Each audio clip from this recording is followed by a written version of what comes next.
I am ex-RAF, says Terry. My ex-wife is Ukrainian. I'm not 77 Brigade now. Okay, Terry, but you are military, and you do understand that there is a history before this invasion by Russia, which by the way, I oppose. It's not like I'm sitting here and I'm pro this war. I'm not.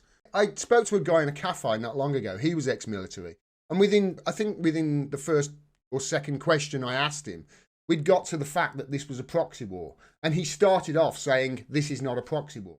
I asked him 2 questions and he agreed, oh, yes, it was. But then went on to say, no, it's not, which was really weird. Especially if you're in the military, Terry. This has been drilled into you every single day of your life. You've been propagandized. You're a victim of military propaganda your entire life. I get it that it's difficult for people to let go. It's much easier for me to educate somebody who is uninformed than to tell somebody who is misinformed that they're wrong with the same information. It's much easier to educate people with the facts if they are uninformed than if they are misinformed. Because when people are misinformed, you tend to hold on to that belief, don't you? I know I do it too. But if you do present me with evidence that proves I'm wrong, I'll back away from what I was saying and I'll apologise because I'm reasonable. I was sent to the Iraq War, says Terry, to the illegal Iraq War. Well, how can you be pro this war then?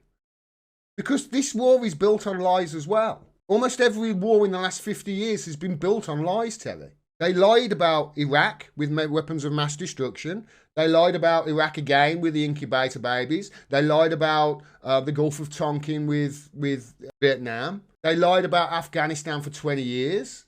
Bin Laden wasn't there. They carried on for 10 years after they found Bin Laden. But they're telling the truth about Ukraine now, right, Terry? You've just admitted that the war in Iraq was illegal and based on lies. You see my point? I'm not your enemy, mate. Don't think I'm having an argument with anything like that with you. I'm not. They lied about Syria. My wife's family are Eastern Ukrainian. I know that the truth. Terry, you've got to understand that if your wife is from that area, she is going to be the victim of propaganda and programming.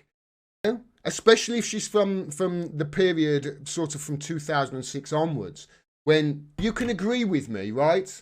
That wherever America goes, it's for resources and it's for pro-NATO and it's for hegemon, right? We'll agree with that.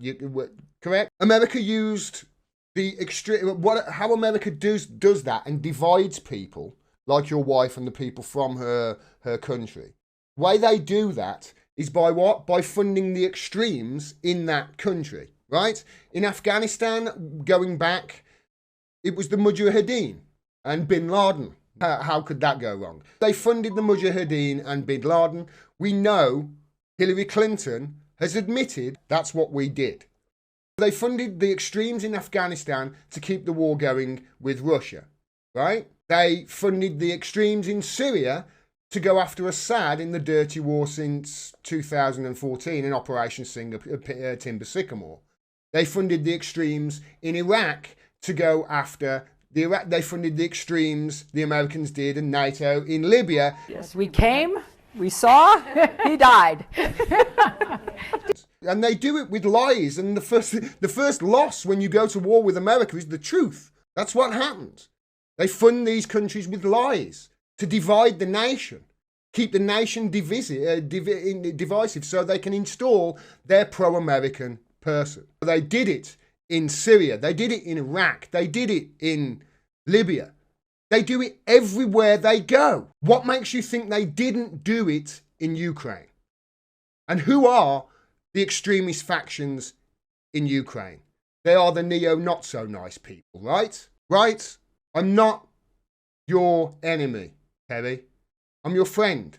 I'm just trying to give you facts and give you information that you're not privileged to and that propaganda will have shielded you from.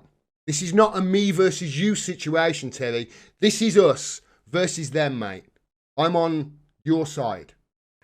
Did you like that video? I hope you did. If you want to see more of my work, go over to Substack and subscribe to me there. It's totally free.